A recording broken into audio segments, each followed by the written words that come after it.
రంగారెడ్డి జిల్లాలో అక్రమ నిర్మాణాలను హైడ్రా అధికారులు కూల్చివేశారు. రాజేంద్రనగర్లో పార్క్ స్థలం కబ్జా చేశారంటూ నలందానగర్ వెల్ఫేర్ అసోసియేషన్ సభ్యులు హైడ్రాకు ఫిర్యాదు చేశారు. దీంతో నలందానగర్కు చేరుకున్న హైడ్రా అధికారులు జేసీబీ వాహనాలతో ప్రహారీ నిర్మాణాన్ని కూల్చివేశారు. ఈ క్రమంలో హైడ్రా అధికారులతో స్థానికులు గొడవకు దిగారు. జేసీబీ వాహనాలకు అడ్డుగా పడుకొని నిరసన తెలిపారు.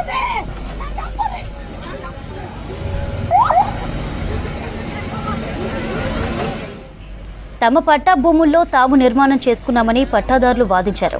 హైదర్గూడ విలేజ్ సర్వే నెంబర్ 16లో 1000 గజాల పార్కు స్థలం కబ్జా చేసి ప్రహారీ గోడ నిర్మించారని అధికారులకు ఫిర్యాదు అందింది. గోడ కూల్చివేత సమయంలో భారీగా పోలీస్ బందోబస్తు ఏర్పాటు చేశారు. ఎలాంటి నోటీసులు ఇవ్వకుండా కూల్చివేతలు చేపట్టడం సరికాదంటున్నారు పట్టాదారులు.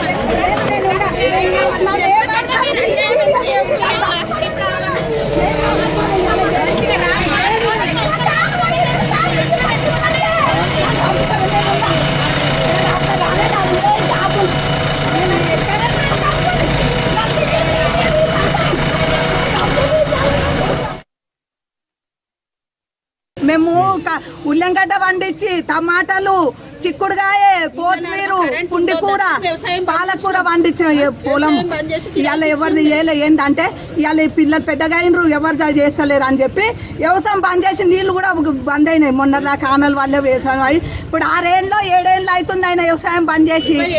ఎకరా 4 గుంటలు పొలం.